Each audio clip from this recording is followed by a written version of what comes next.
Hello guys, good morning everybody. आज फिर से हम लोग क्लास में उपस्थित हैं। कल के क्लास में हमने वॉइस का प्रैक्टिस किया था। वॉइस के जो भी नियम ने और पिछले क्लास में बताए थे, उसके टोटल टेंस पैटर्न पर कैसे चेंज होता है, एक्टिव वॉइस से पैसिव वॉइस में चेंज कैसे होता है, उस पर हमने ये की थी, प्रैक्टिस की थी। आज और भी कुछ सेंटेंस रह गए हैं, उसको हम लोग प्रैक्टिस करेंगे। तो हम देखते हैं कि कल टेंस के जितने भी पैटर्न थे, प्रेजेंट टेंस से संबंधित, पास्ट टेंस से संबंधित और फ्यूचर टेंस से संबंधित, इन तीनों टेंसों पर हमने पूरा पूरा प्रैक्टिस किया था। हमने हर तरीके के एक्टिव वॉइस से पैसिव वॉइस में कन्वर्ट किया था। अब हम आज देखेंगे, आज हम लोग प्रैक्टिस करेंगे मॉडल वर्ब के साथ पैसिव वॉइस को कन्वर्ट करना। इन्फिनिटिव, अगर एक्टिव वॉइस में इन्फिनिटिव का प्रयोग हो तो उसको पैसिव वॉइस में कैसे कन्वर्ट करेंगे, तो हम लोग थोड़ा सा देखते हैं। अगर मॉडल वर्ब के साथ अगर टेंस है, जैसे I can solve this question, ठीक है, एक्टिव वॉइस में हुआ ये सेंटेंस। इसका पैसिव वॉइस अगर बनाना है तो हम लोग बिल्कुल जो पिछले क्लासों में हम चर्चा करते आए हैं, पैसिव वॉइस में B+V3 ही आपका मूल स्ट्रक्चर होगा और उसी के आधार पर मैं सारे सेंटेंस को चेंज करने के लिए बताऊंगा। उससे इतर आपको कुछ नहीं करना। ये मैंने फर्स्ट क्लास में ही कहा था, आज भी कह रहा हूं, तो इस पर ध्यान दें। तो बात हुई थी पहला नियम के बारे में, एक बार मैं दोहरा दूं कि इसके संबंध में जो 5-6 नियम हमने बताए हैं, उस नियम के तहत पहला नियम के बारे में बात हुई थी कि एक्टिव वॉइस का जो ऑब्जेक्ट है, जो रिसीवर है, उसको पैसिव वॉइस में सब्जेक्ट बना दिया जाता है। फ्रंट सीट पर बैठा दो लाके। फिर दूसरा नियम हमने बताया था कि एक्टिव वॉइस में जो सब्जेक्ट है उसको यदि आवश्यकता हो तो बाई+ ऑब्जेक्ट बना देना पैसिव वॉइस में। गाड़ी पर पीछे बैठा लेना, नहीं जरूरत है तो उतार देना उन्हें। फिर तीसरी बार मैंने बताई थी, तीसरी बात, कि B+V3 ही पैसिव वॉइस का मूल स्ट्रक्चर होता है। इसके उपयोग से ही पैसिव वॉइस बनाया जाता है।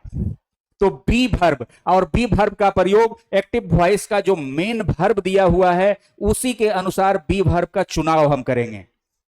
मैं फिर से एक बार बता दूं कि बी वर्ब के बारे में, बी वर्ब के 5 रूप को मैंने बताया था कि बी वर्ब में V1 में एम आर और खुद बी, V2 में वाज वर और V3 में बिन, V4 में बीइंग और V5 में इज होता है।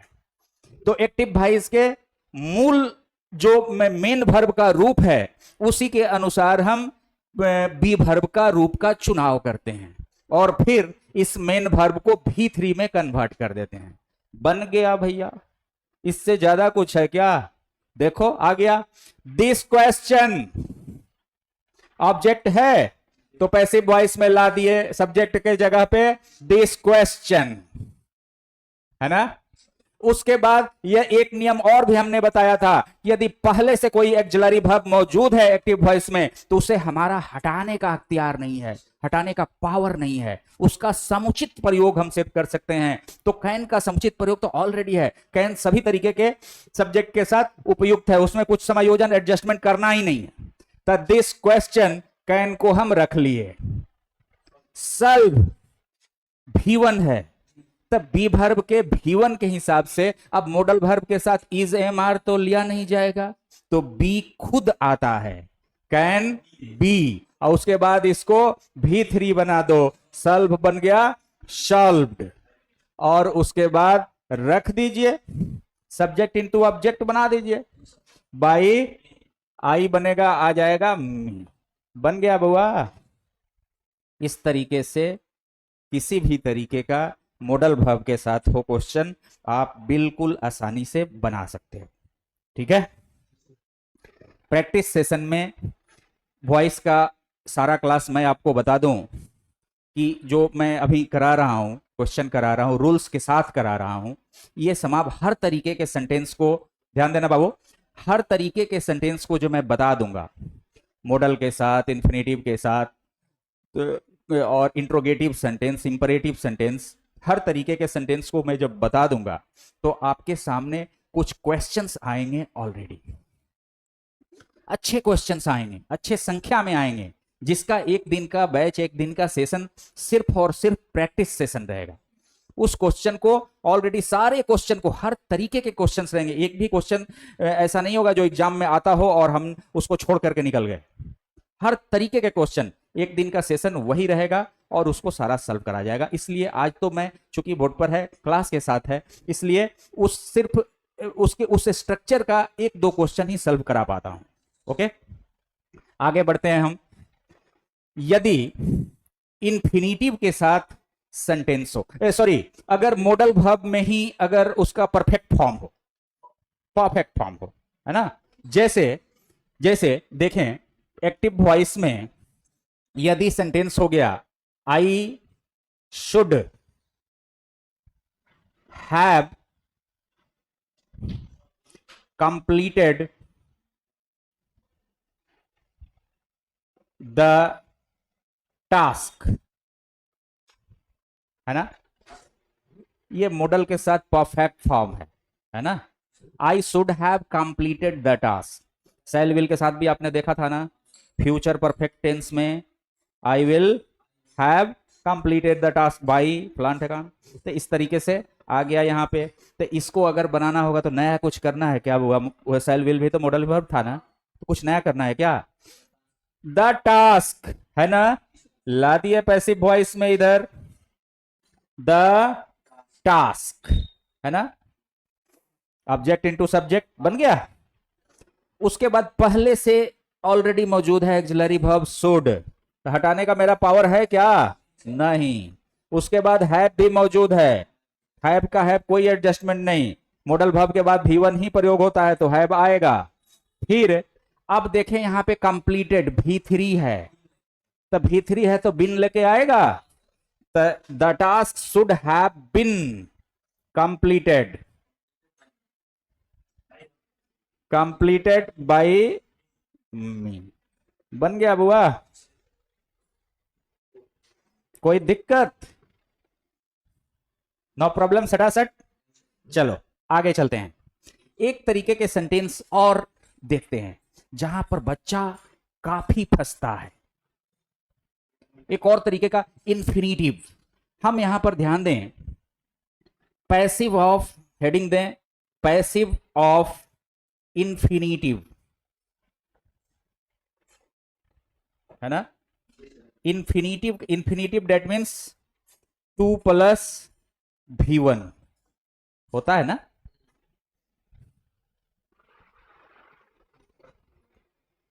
यहां पे अगर सेंटेंस हम बनाएं तो मैं लिख सकता हूं एक्टिव वॉइस में I am to eat a mango. कोई दिक्कत है? और तुम्हें मैं दे दूं तो तुम कहोगे सर आप बताए हैं B + V3, इसमें कैसे होगा, क्या होगा? समस्या आ जाएगी। बिल्कुल घबराने की जरूरत नहीं है, बिल्कुल ही घबराने की जरूरत नहीं है। वही रूल, वही नियम, वही फॉलो करना है और उसी से ही इसका भी पैसिव हम लोग बनाएंगे।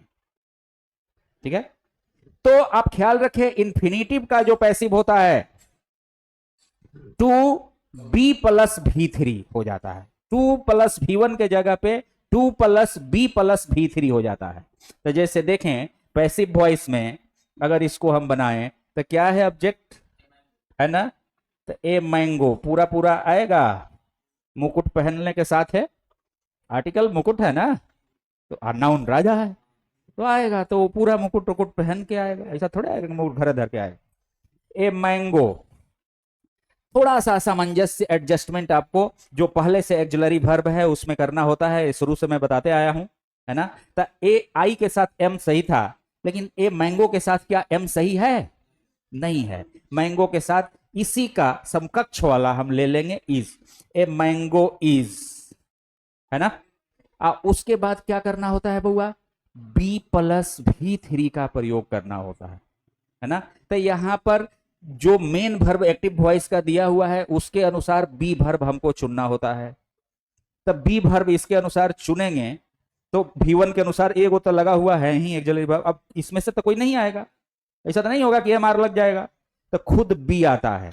तो हमने अभी अभी चर्चा किया कि इन्फिनिटिव का जो पैसिव होता है 2B प्लस V3 हो जाता है, यानी कि ए मैंगो इज, अब यहां पे 2 का 2 रह गया है ना, इट V1 है ना, तो V1 में B खुद आ जाता है, B का V1 MR और B होता है ना, तब B खुद आ जाता है। ए मैंगो इज 2B, अब फिर इसको V3 में बदल दें, eaten by,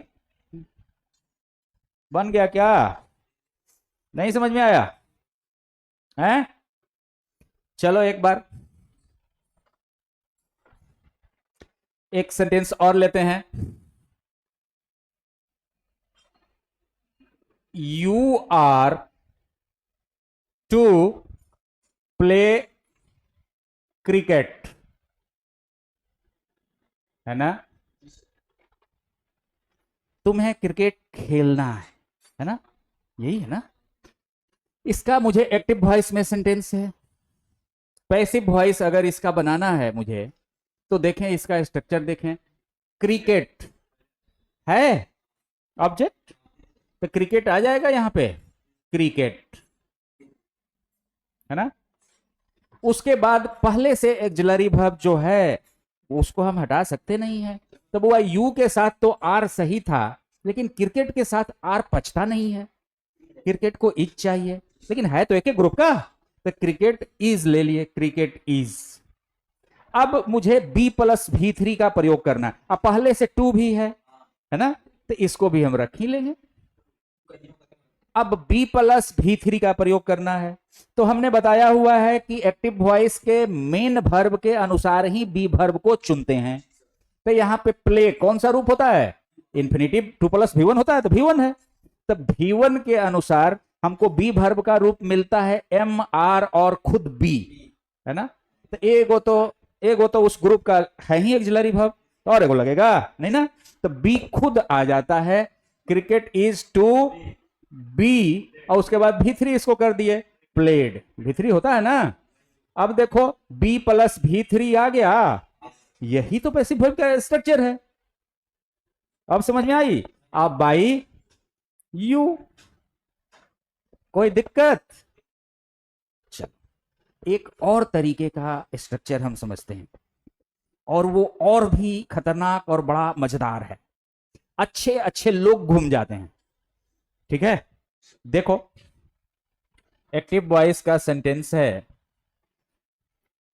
I am going to play, बउआ प्ले क्रिकेट, है ना। अब देखो यहां पर भी इंफिनिटिव का मामला है, लेकिन हाँ 2 प्लस V1 इंफिनिटिव है ना, लेकिन बच्चा एक जगह फंस जाता है, और वो जगह क्या है, उसे दिखता है यहां पे गोइंग, एम गोइंग, ये भी तो दिखता है, उसे लगता है कि प्रेजेंट कंटिन्यूअस का सेंटेंस है।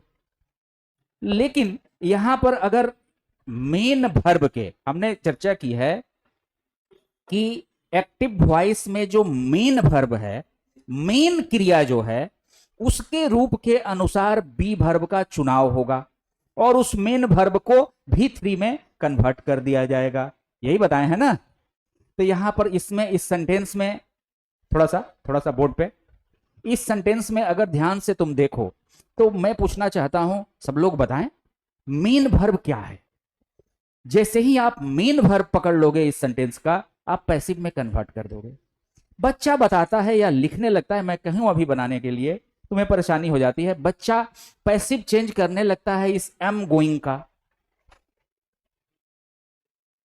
गो का पैसिव ऐसे भी नहीं बनता, और गो क्या यहां पे मेन वर्ब है सेंटेंस में, मेन वर्ब है भी नहीं, मेन वर्ब अच्छा जा रहा है, मैं जा रहा हूं परचेज करने, तो मेन क्रिया तो सेंटेंस का परचेज करना हुआ ना, मैं जा रहा हूं क्रिकेट खेलने, तो मेन क्रिया तो क्रिकेट खेलना, खेलना क्रिया हुआ ना।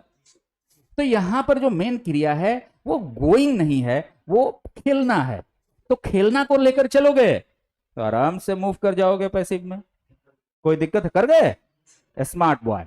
तो देखें क्रिकेट आ जाएगा इधर पैसिव वॉइस में, क्रिकेट ऑब्जेक्ट इनटू सब्जेक्ट बन गया। अच्छा, पहले से एम है, हम हटा सकते नहीं है, नहीं ना, तो रख ले। अब आई के साथ एम का कॉम्बिनेशन चलता है, लेकिन क्रिकेट आई एम बना ही है एम के आई के लिए, और आई बना है एम के लिए, है ना। इसको बड़ा छुआछूत की बीमारी है, ये सबके साथ घुल मिल के नहीं रहता है, तो क्रिकेट के साथ चलेगा नहीं। क्रिकेट के साथ इसी का समकक्ष क्या ले लेंगे? गोइंग को रख दो जैसे कि तैसे, क्रिकेट इज गोइंग। अब यहां पे टू भी आ गया।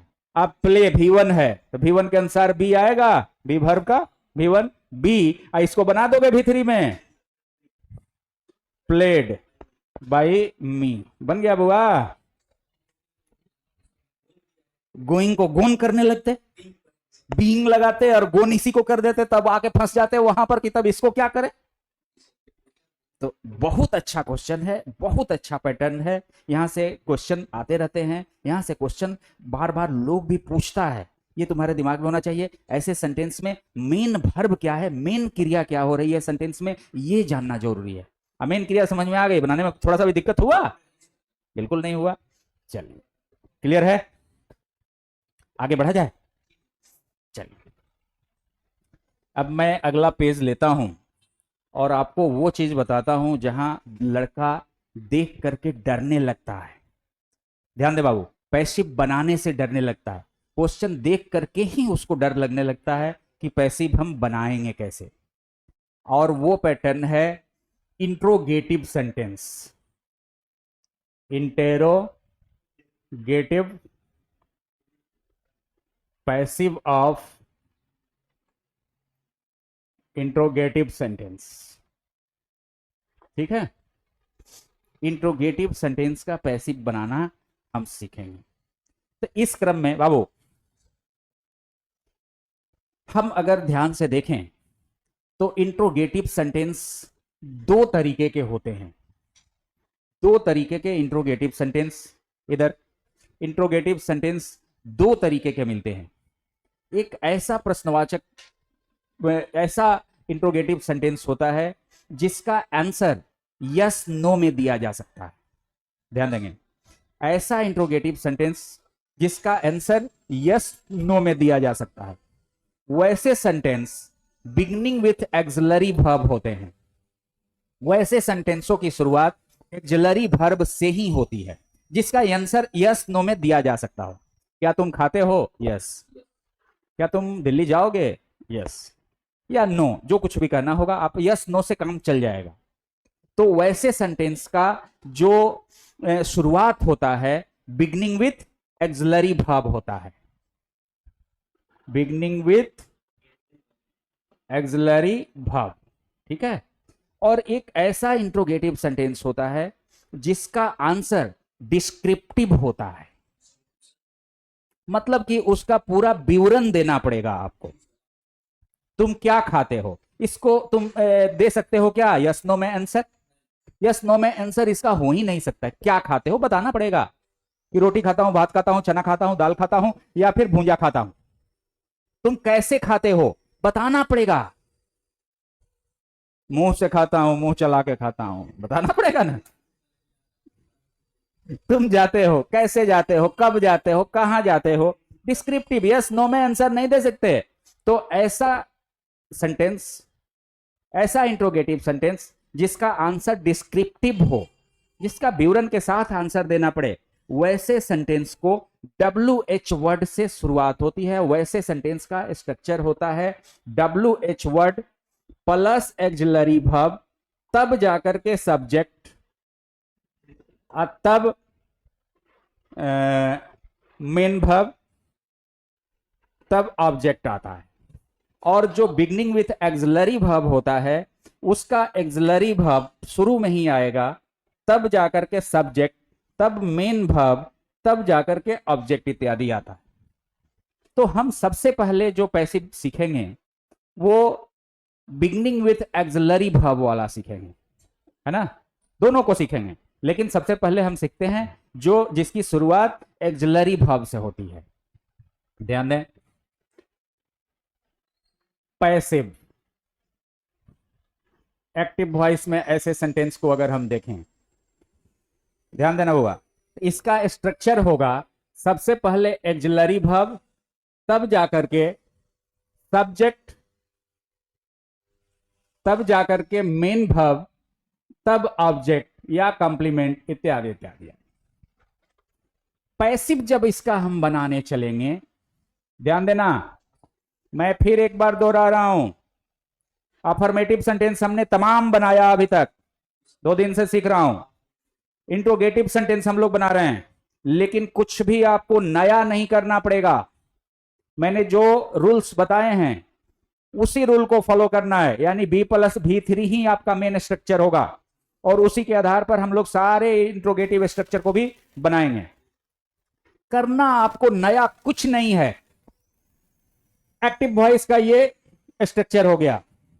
पैसिव वॉइस में आपको पता है कि ऑब्जेक्ट को ला देते हैं, तो ऑब्जेक्ट, अब देखो यहां पे इंट्रोगेटिव, यहां पे एक क्वेश्चन मार्क भी आएगा बुआ, है ना, तो आप कुछ नया नहीं करना है आपको, आप अफर्मेटिव जैसे बनाते हैं वैसे ही बनाते रहें। सबसे पहला काम वही आपको करना पड़ेगा कि जो एक्सिलरी वर्ब पहले दिया हुआ है, पैसिव में भी उसको पहले ही रख लोगे, उसके पास जस के तस सेंटेंस बन जाएगा। पैसिव में भी वो बाद में नहीं आएगा, वो भी पहले ही रहेगा। तो बउआ ये जो नया सब्जेक्ट बनेगा, यहां पर ध्यान दें, जो नया सब्जेक्ट अब बन करके आएगा ऑब्जेक्ट, इससे पहले ही एक्सिलरी वर्ब पहले आ जाएगा, तब जाकर के ऑब्जेक्ट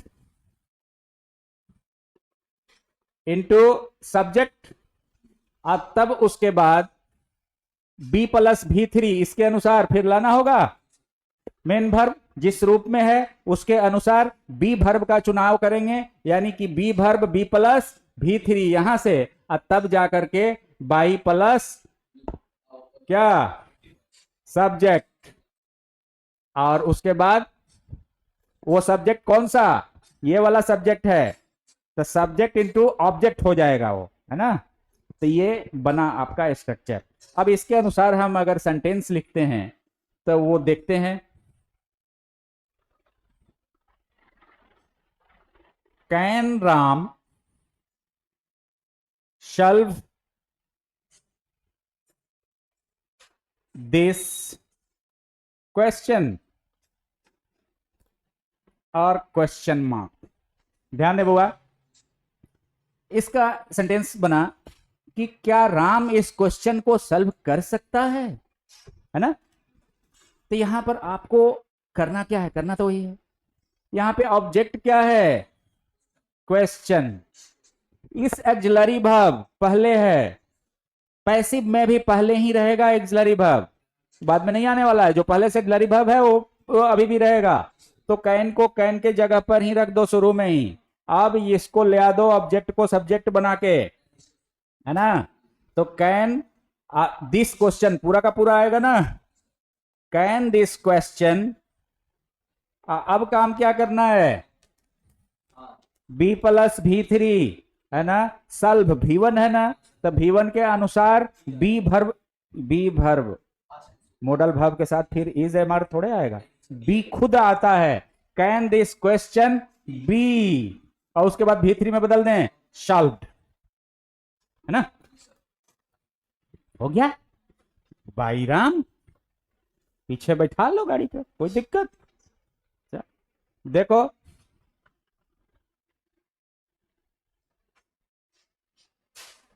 आर एक्टिव वॉइस में, आर दे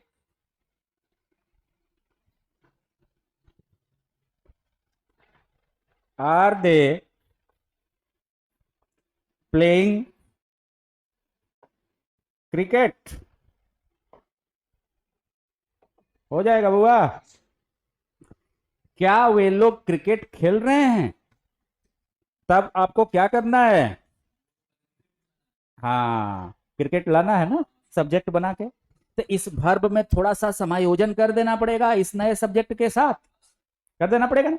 ये तो दे के हिसाब से एक्सिलरी वर्ब था, लेकिन अब नया सब्जेक्ट जो बनेगा क्रिकेट, उसके अनुसार इसमें समायोजन थोड़ा सा कर देना पड़ेगा।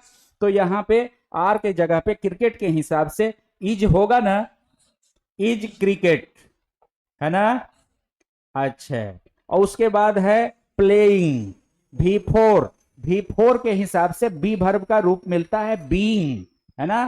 तो इज क्रिकेट बीइंग, उसके बाद V3 में कन्वर्ट कर देंगे तो हो जाएगा played by them.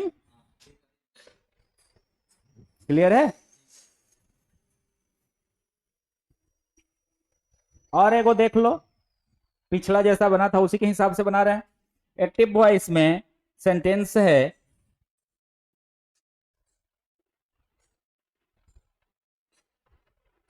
Are you going to play cricket. इधर ध्यान दें, वो बड़ा अच्छा सेंटेंस है। Are you going to play cricket, क्या तुम क्रिकेट खेलने जा रहे हो। और यहां पे क्वेश्चन मार्क, है ना। तो यहां पे एक्सिलरी वर्ब है आर, यू के अनुसार नया मिल गया है। अब सब्जेक्ट मिलेगा क्रिकेट, तो क्रिकेट हम ला देंगे, पैसिव वॉइस में बनाएंगे, जब कन्वर्ट करेंगे तो क्रिकेट हो जाए। पहले हम क्रिकेट के अनुसार इसका समायोजन एडजस्टमेंट कर लेंगे, तो इज मिल जाएगा, क्रिकेट आ गया सब्जेक्ट के जगह पे, इज क्रिकेट। अब यहां पे फिर वही बात, गोइंग मेन वर्ब है कि टू प्ले मेन वर्ब है। खेलना ना मेन वर्ब है, तो क्रिकेट, इज क्रिकेट रख लो ना, गोइंग इसको ऐसे ही गोइंग। और इसका हमने बताया था to be plus V3, infinitive का passive to be plus V3 होता है। तो is cricket going to be, और उसके बाद प्लेड हो जाएगा। प्ले के अनुसार बी वर्ब मिला बी, और उसके बाद V3 में कर दिए, तो is cricket going to be played by you. बन गया बुआ, कितना आसानी से बन रहा है। कोई परेशानी हो रही है क्या, कहीं पे कोई परेशानी हो रही है, नहीं ना। वेरी गुड, आगे चलें। अगर हम देखें और एक आध सेंटेंस देख लें। हैव यू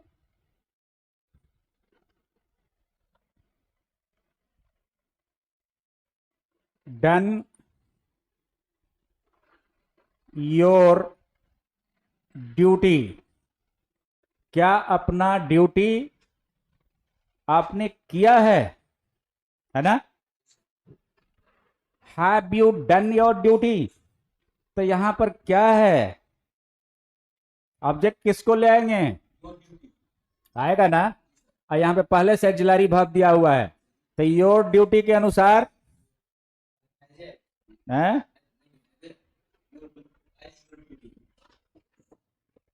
एज, तो रह गया ड्यूटी, है ना। और डन क्या है यहां पे V3, तो V3 के अनुसार क्या मिलेगा बिन, और उसके बाद डन डने रह जाएगा, डन डना डन, है ना, बाई यू। बन गया हुआ, बिल्कुल बनेगा। आप एकदम पारंगत हो जाओगे तुम लोग। देखो, विल यू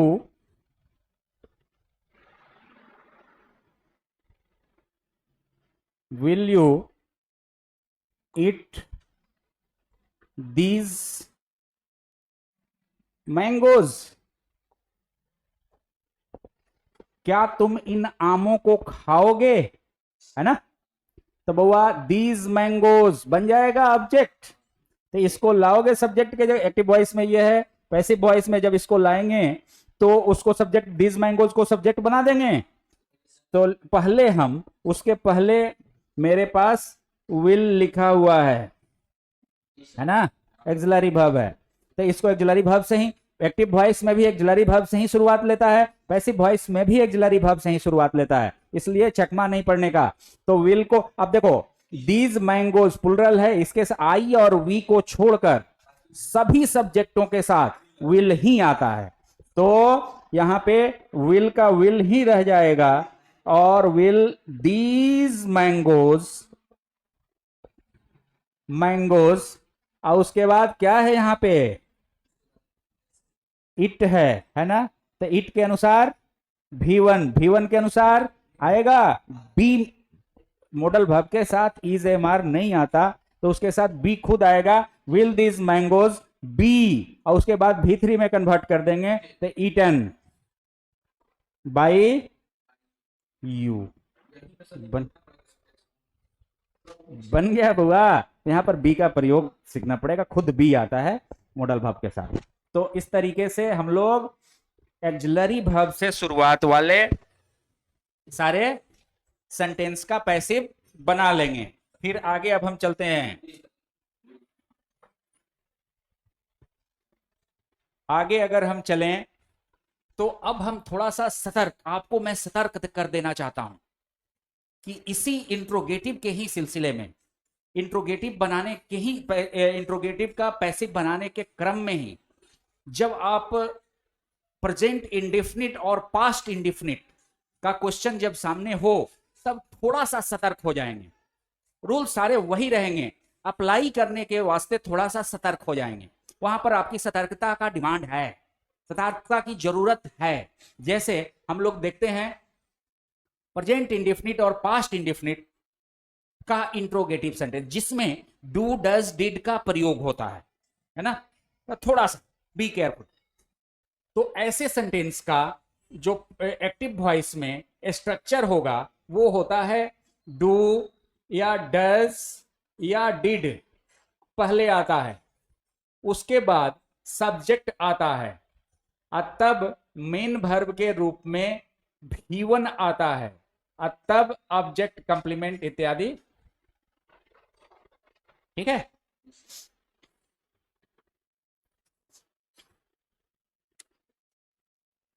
अब देखें यहां पे सेंटेंस को देखें, पैसिव स्ट्रक्चर इसका अगर हम देखें तो पैसिव स्ट्रक्चर हो जाएगा आपके सामने। देखो क्या मिल रहा है, डू और डज प्रेजेंट इंडेफिनिट में प्रयोग किए जाते हैं और डिड का प्रयोग पास्ट इंडेफिनिट में होता है ना। तो यहां से देखो करना नया कुछ नहीं है, नया कुछ नहीं करना है, आपको B+V3 ही प्रयोग करना है। तब B+V3 जो काम आप ऑब्जेक्ट को सब्जेक्ट बनाते थे उससे पहले ही, चूंकि इंट्रोगेटिव सेंटेंस है, यहां पे क्वेश्चन मार्क इंट्रोगेटिव सेंटेंस है, तो इंट्रोगेटिव सेंटेंस में do does did axillary verb के रूप में आया है। पहले हम देखते आए हैं, अभी देख रहे थे कि एक्सिलरी वर्ब को जस्ट के तस्ट सबसे पहले ही छोड़ दिया जाता था, लेकिन ये do does did axillary verb को हम जस्ट के तस्ट नहीं छोड़ेंगे, बल्कि जो B+V3 हम इस्तेमाल करते हैं उसके अनुसार मेन वर्ब के रूप के अनुसार बी वर्ब को ही हम बाहर निकाल करके रख लेंगे इसके जगह पे। तो ये V1 है ना बुआ, तो इस V1 के अनुसार हमको क्या मिल सकता है, यदि प्रेजेंट टेंस का सेंटेंस होगा तो MR इज मिलेगा, अब पास्ट टेंस का सेंटेंस अब बी क्यों मिलेगा, एक्सिलरी वर्ब हम ले रहे हैं ना, तो MR बी मिले, MR और इज मिलेगा है ना। और अगर पास्ट टेंस का सेंटेंस रहेगा तब वाज या वर मिलेगा, तो उसको हम पहले ही निकाल के इसके स्थान पे रख लेंगे। यानी कि आराम से हम कह सकते हैं कि इज, एम, आर है ना, और यहां पे वाज या वर, तब जाकर के प्लस सब्जेक्ट, तब उसके बाद इस बी वर्ब तो पहले निकल ही चुका है तो उसको खाली V3 लिखना है, तो V3 लिख दिए plus V3 plus by plus object बना देंगे, सब्जेक्ट को ऑब्जेक्ट बनाएंगे और उसके बाद क्वेश्चन मार्क, यही है ना। जैसे अब सेंटेंस के रूप में देखते हैं एक्टिव वॉइस में, does she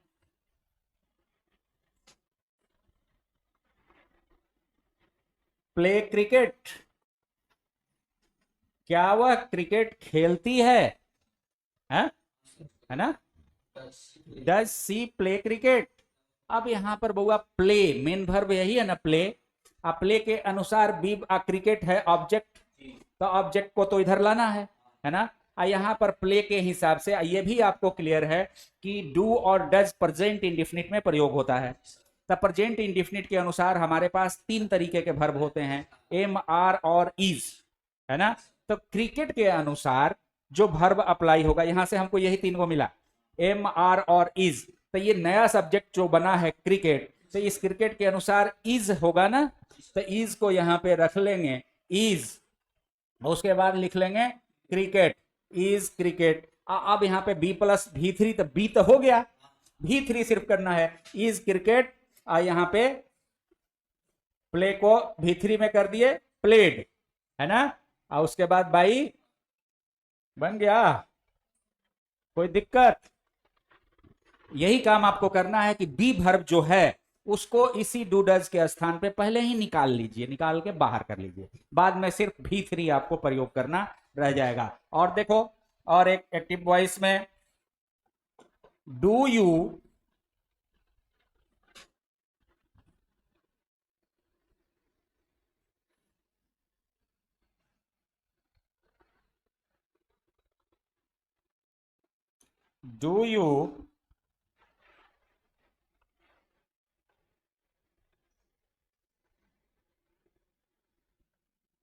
do you read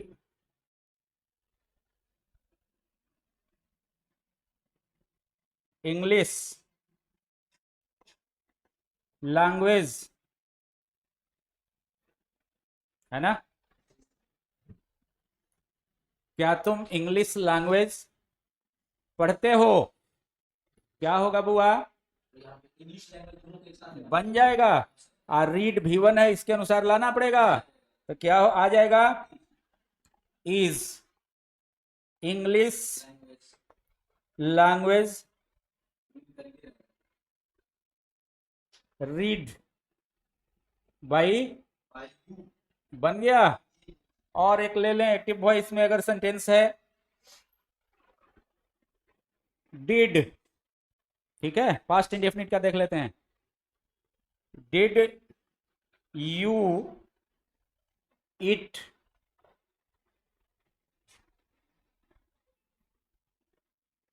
mangoes, क्या तुमने आम खाया? एट नहीं होता है। एक चीज ख्याल रखना, हमेशा हमेशा तुम लोग इस चीज को हमेशा ध्यान रखें। बच्चे प्रायः ये गलती करते हैं, गलती हो जाती है उनसे, उनको लगता है कि पास्ट टेंस डिड का प्रयोग पास्ट टेंस में होता है, तो पास्ट टेंस में तो इट का इट होता है। ऐसा नहीं है। डू डज डिड कभी भी वाक्य में प्रयोग हो गया तो वहां पे भी1 का ही प्रयोग होगा। मॉडल वर्ब का प्रयोग हो गया तो भी1 का ही प्रयोग होगा, है ना। तो भी1 का ही प्रयोग होता है। Did you eat mangoes. अब यहाँ पे आपको सेंटेंस देखने से डिड के प्रयोग से ही लग जाएगा ये सेंटेंस पास्ट इंडेफिनिट में है। तो पास्ट इंडेफिनिट में बी फॉर्म, बी वर्ब का जो रूप होता है वो वाज और वर होता है ना। तो यहाँ पे इट के अनुसार, अब यहाँ पे ख्याल रखना, यहाँ पे बड़ा टेक्निकल है। इट के अनुसार आप चाहोगे कि वहां पे हम निकाल लें इट के अनुसार, तो एम आर ही आएगा, एम आर इज आएगा। लेकिन ये है सेंटेंस पास्ट टेंस में और डिड है ना। तो इस डिड के अनुसार ही हमको यहीं पर इसी के स्थान पर पुटअप करना है ना। तो इसके स्थान पर पुटअप करने के लिए हमको जो इस एक्सिलरी वर्ब के स्थान पर ही एक्सिलरी वर्ब देना है, क्योंकि पैसिव में डू डज डिड का प्रयोग होता नहीं है, सिर्फ बी वर्ब का ही प्रयोग होता है। यानी कि बी वर्ब मतलब is, am, are, be, was, were, been, being और इज, यही ना, यही प्रयोग होता है। तो इसी के स्थान पर देना है। तो पास्ट इंडेफिनिट में जो वर्ब हमें बी वर्ब का रूप मिलता है वो वाज और वर मिलता है ना। तो यहाँ पे अब नया सब्जेक्ट के अनुसार, चूंकि मैंगोज प्लूरल है इसलिए वहां पे वर लेना पड़ेगा और उसके बाद उसको सब्जेक्ट बना देना पड़ेगा वर मैंगोज। और ये इट को इटन कर देंगे भी3 में और बाई यू। हाँ, नहीं होता है, ये मैं बार बार कह रहा हूं। यहां पर स्ट्रक्चर पर ध्यान दें। Do does did plus subject plus V one, इन तीनों में से कोई भी सेंटेंस में रहेगा तो V1 ही आएगा, चाहे डिड रहे, डू रहे, डज रहे, V1 ही आएगा। V1 के अलावा और कोई वर्ब नहीं आएगा एक्टिव सेंटेंस में, है ना। तो वर्ब ही आता है, V1 ही आता है। अब अगर हम आगे बढ़ें तो हमने जैसा कि हमने चर्चा किया था कि पैसिव ऑफ इंट्रोगेटिव सेंटेंस दो तरीके के होते हैं। एक ऐसा इंट्रोगेटिव सेंटेंस जो बिगिनिंग विथ एक्सिलरी वर्ब होता है, जिसका आंसर यस या नो से निकल जाए, उसको हम लोग एक्सिलरी वर्ब से बिगिनिंग करते हैं। तो ऐसे हर तरीके के सेंटेंस हमने देख लिया जो एक्सिलरी वर्ब से शुरुआत ले रहे थे। अब बारी है ऐसा इंट्रोगेटिव सेंटेंस जिसकी शुरुआत WH वर्ड से होती है ना। WH वर्ड के बारे में हम जानते हैं कि WH वर्ड में व्हाट भी हो सकता है, विच भी हो सकता है ना, हु भी हो सकता है, हुम भी हो सकता है ना, हाउ भी हो सकता। इस लाइन में इतना लिख लिए। अब मैं दूसरे लाइन का प्रयोग करूंगा। हाउ भी हो सकता है, व्हेन भी हो सकता है, वेयर भी हो सकता है,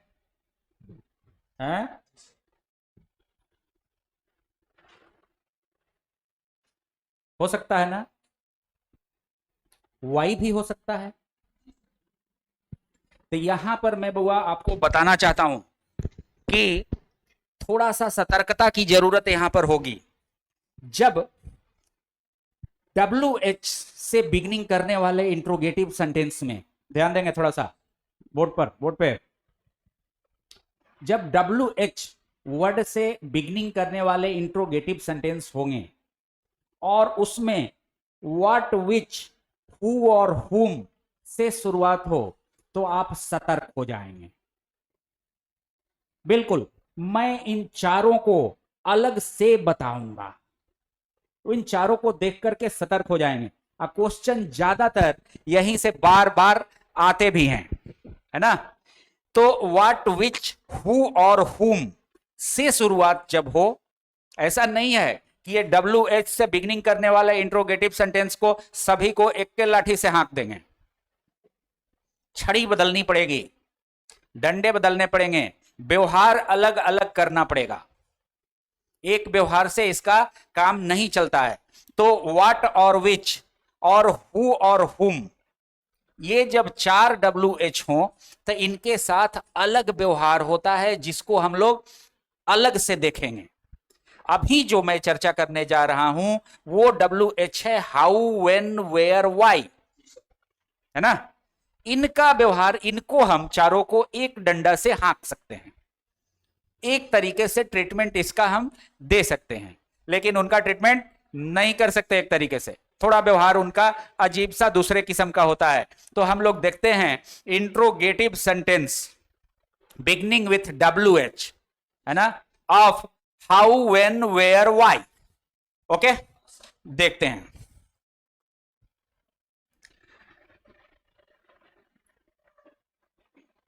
पैसिव ऑफ इंट्रोगेटिव सेंटेंस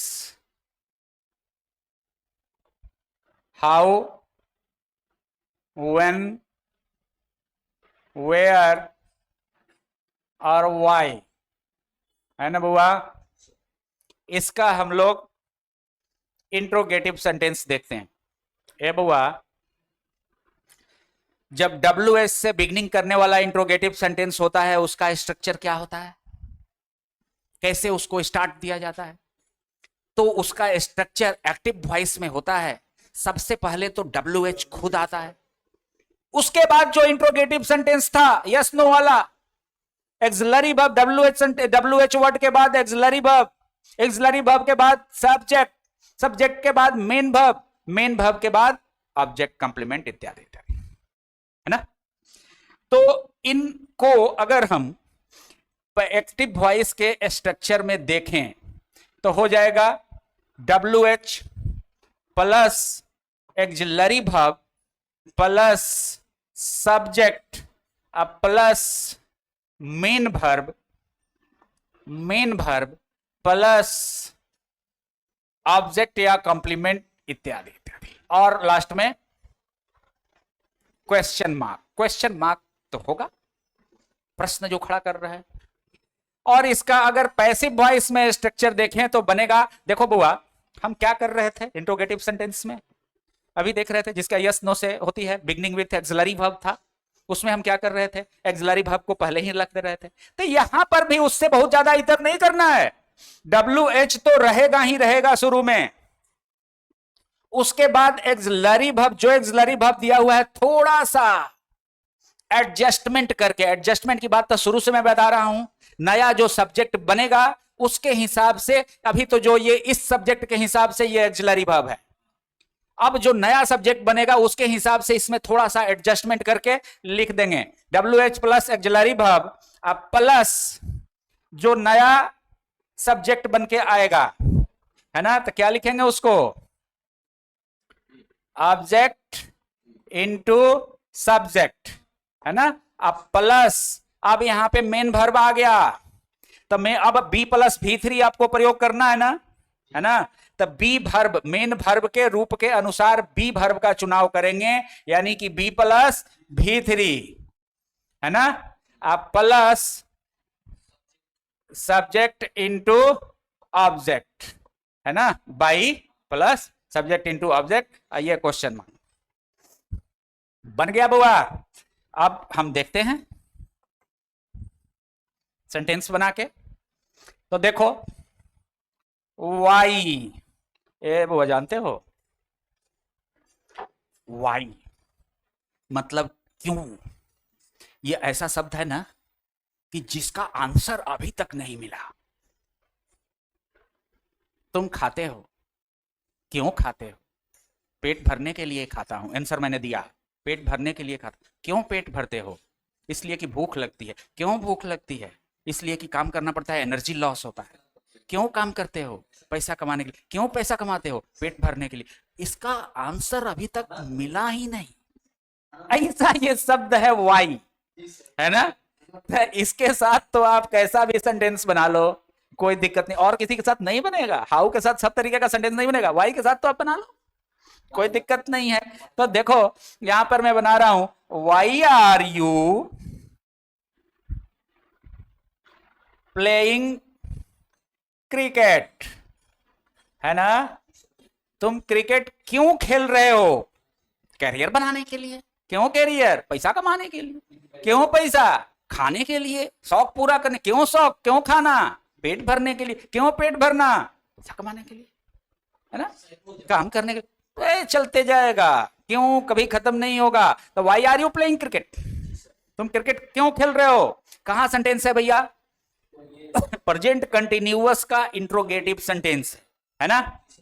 तो यहां से हमने पहले ही कहा, स्ट्रक्चर में अगर आप ध्यान से देखें तो WH वर्ड रह जाएगा, एक्सिलरी वर्ब भी रह जाएगा, है ना। तो वाई को हम जस के तस रख लिए, पैसिव वॉइस में स्ट्रक्चर देखें, वाई को हम जस के तस रख लिए, एक्सिलरी वर्ब भी रह जाएगा। अब यू के अनुसार ये आर सही था, क्रिकेट के अनुसार क्या आर चलेगा, थोड़ा सा एडजस्टमेंट करना पड़ेगा, तो क्रिकेट के अनुसार इज हो जाएगा, तो वाई इज, है ना। अब उसके बाद इसको सब्जेक्ट बनाओगे, वाई इज क्रिकेट, अब यहां पे B+V3 करना है ना, तब बी कौन से है, V4 के रूप में है, तब बी वर्ब मिलेगा, इससे बीइंग मिल जाएगा, हाँ being, why is cricket being, अभी 3 में बदल दो तो हो गया played, why is being, why is cricket being played by you, बन गया बुआ। और देखो एक्टिव वॉइस में सेंटेंस एक हम लिखते हैं, दूसरा ले लो,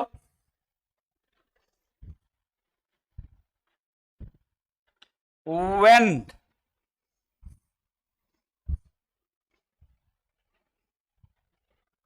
व्हेन, यहां पे सेंटेंस एक और लेते हैं,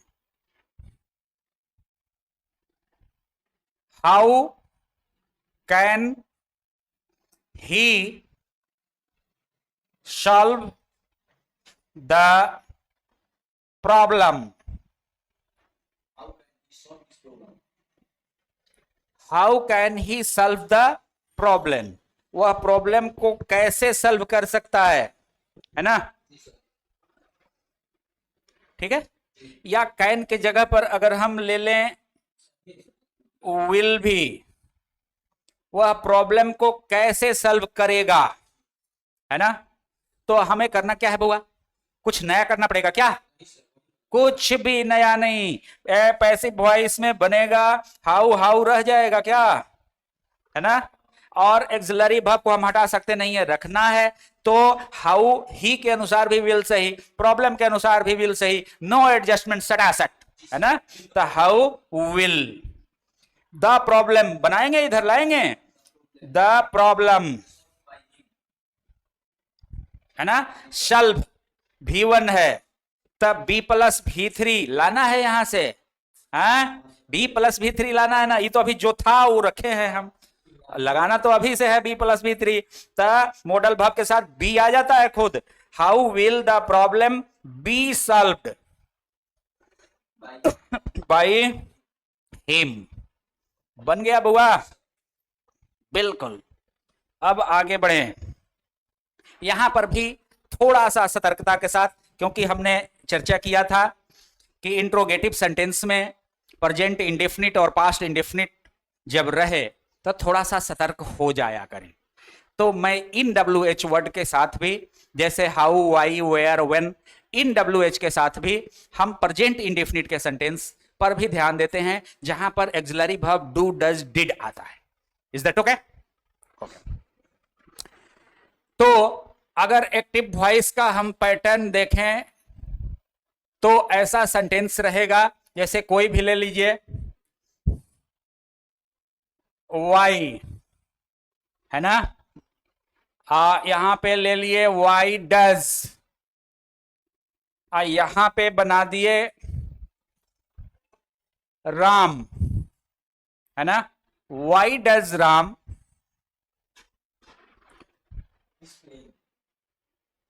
play cricket,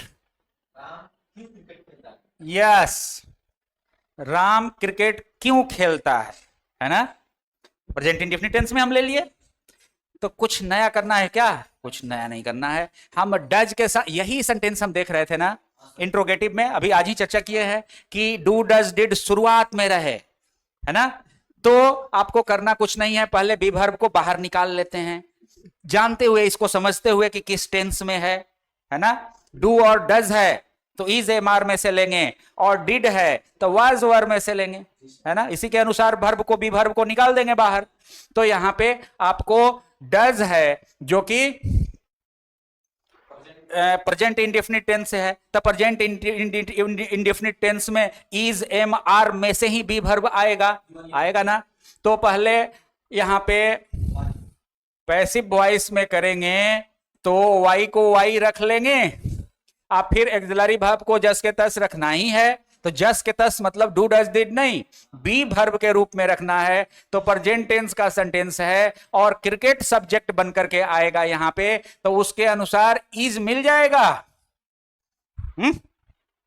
is, am, are होना है प्रेजेंट टेंस में, बी वर्ब। तो यहां पे क्रिकेट ना बनेगा सब्जेक्ट, राम के अनुसार है डज, तो क्रिकेट बनेगा। इसके अनुसार भी, क्रिकेट के अनुसार आर चलेगा नहीं, एम चलेगा नहीं, इज ही चलेगा ना। तो वाई इज क्रिकेट ले आ दोगे, वाई इज क्रिकेट। अब यहां पर बचा मेन वर्ब बउआ प्ले, प्ले होता है V1, तो बी वर्ब तो हम ला ही दिए हैं, अब VA3 लिखना है ना। तो why is cricket played by Ram, be verb तो इसके अनुसार हम लाए थे ना, इज, काहे को बी वर्ब ने इज बनाए, बी वर्ब ही बाहर निकाल करके हम इज के रूप में लाए ना, तब तो वहां पे बी हो गया, तो V3 ही लिखना है, तब V3 लिख दिए, है ना, बाई राम क्वेश्चन मार्क। और देखें एक्टिव वॉइस में सेंटेंस में लिख रहा हूं वेयर, वेयर डू दे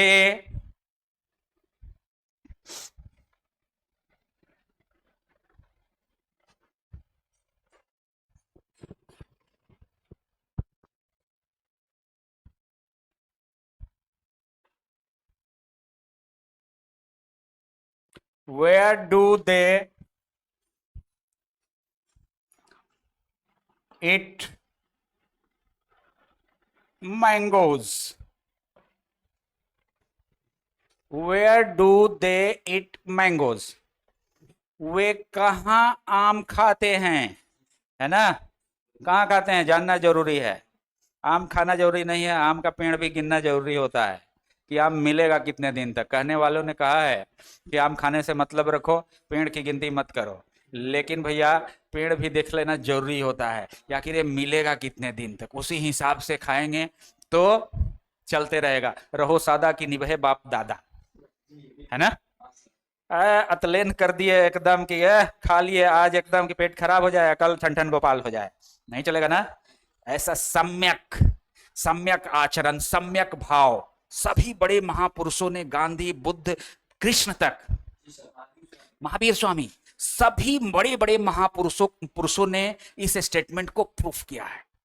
यही कहा है कि सम्यक आचरण, सम्यक भाव, सम्यक आहार, सम्यक व्यवहार, सब कुछ सम्यक अगर आपका है तो आप व्यक्ति सम्यक हैं, ठीक है। और आचरण में किसी चीज में अगर डामाडोल हो गया तब तो भाई दिक्कत है। राम भरोसे हिंदू होटल। तो देखें, where do they eat mangoes. अब इसको पैसिव में बनाना है बुआ, तो WH रह जाएगा, है ना। अच्छा, और एक्सिलरी वर्ब डू है तो बी वर्ब के अनुसार बी वर्ब को ले आ देंगे बाहर। डू के हिसाब से प्रेजेंट इंडेफिनिट का है ना, तो प्रेजेंट इंडेफिनिट में मिलता है इज एम आर, और यहां पे नया सब्जेक्ट हमारा आएगा मैंगोज, जो कि प्लूरल है। तो प्लूरल के अनुसार आता है, इज चलेगा नहीं, सिंगुलर के लिए है। एम बना है आई के लिए, चलेगा नहीं, तो बचा एगो आर, तो ले आ दिए वाई आर, है ना। और उसके बाद मैंगोज, मैंगोज, और इट बन जाएगा क्या, ईटन हो जाएगा बुआ, V3 why are mangoes eaten by them, बन गया। कोई परेशानी हुई, एक डिड वाला देख लिया जाए। एक सेंटेंस एक्टिव वॉइस में सेंटेंस होगा, जो डिड के हम ये पर देखते हैं, तो ले लेते हैं why did C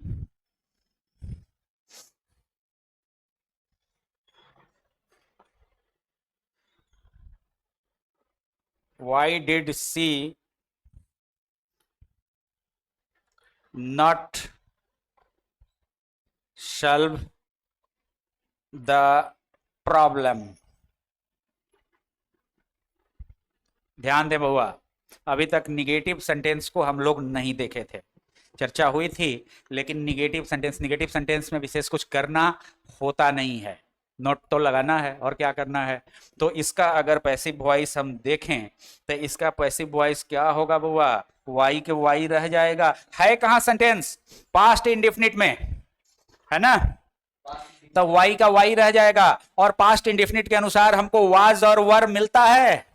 past indefinite में दो ही होता है ना, बी वर्ब, वाज और वर।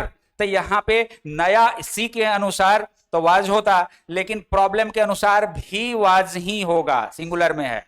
तो वाई के साथ डिड के स्थान पे हम ले लिए was, why was the problem, है ना। और उसके बाद यहां पे सल्व V1 है, तो इसको बी का काम तो हम कर लिए हैं, बी वर्ब का, तो V3 में बदल देना है, why was the problem solved by her, है ना। अब एगो बच गया note, why was the problem, हाँ, तो यहां पे कहीं जगह छोड़ दिया है, इतना भर दो ना, यहां पे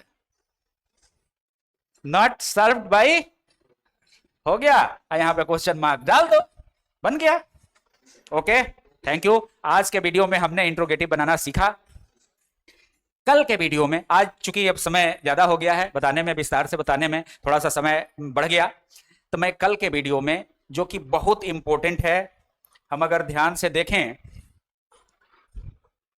हाँ, यहां पर अगर हम आए और ध्यान से देखें तो मैंने दो तरीके के इंट्रोगेटिव सेंटेंस की चर्चा की थी। एक यस नो वाला जो कि तो पूरा पूरा हम लोग देख चुके, एक डिस्क्रिप्टिव वाला जो WH वर्ड से शुरू होता है। और इस WH से शुरू होने वाले सेंटेंस में भी हम पैसिव बनाने के दायरे में दो तरीके से हमने देखा कि एक तो जब व्हाट, विच, हु और हुम से शुरुआत लेवे कोई सेंटेंस इंट्रोगेटिव वाला, तब आप सतर्क हो जाएं, हमने कहा। अब फिर हमने देखा हाउ, व्हेन, वेयर और वाई के साथ इसके संबंध में हर तरीके के इंट्रोगेटिव सेंटेंस हमने देख लिए। अगले वीडियो में मैं विस्तार से जब व्हाट, विच, हु और हुम WH के रूप में सेंटेंस में आएगा तो उसका पैसिव कैसे बनता है उस पर हम लोग फोकस करेंगे। और फिर उसके बाद हम लोग इंपरेटिव सेंटेंस का भी पैसिव बनाना सीखेंगे। और उसके बाद फिर नेक्स्ट क्लास में या फिर उस समय बचेगा तो उसी दिन जो इंपॉर्टेंट पॉइंट्स हैं जो कि बहुत बहुत इंपॉर्टेंट होते हैं एग्जाम के दृष्टि से, उस पर भी हम लोग विस्तार से चर्चा करेंगे। धन्यवाद।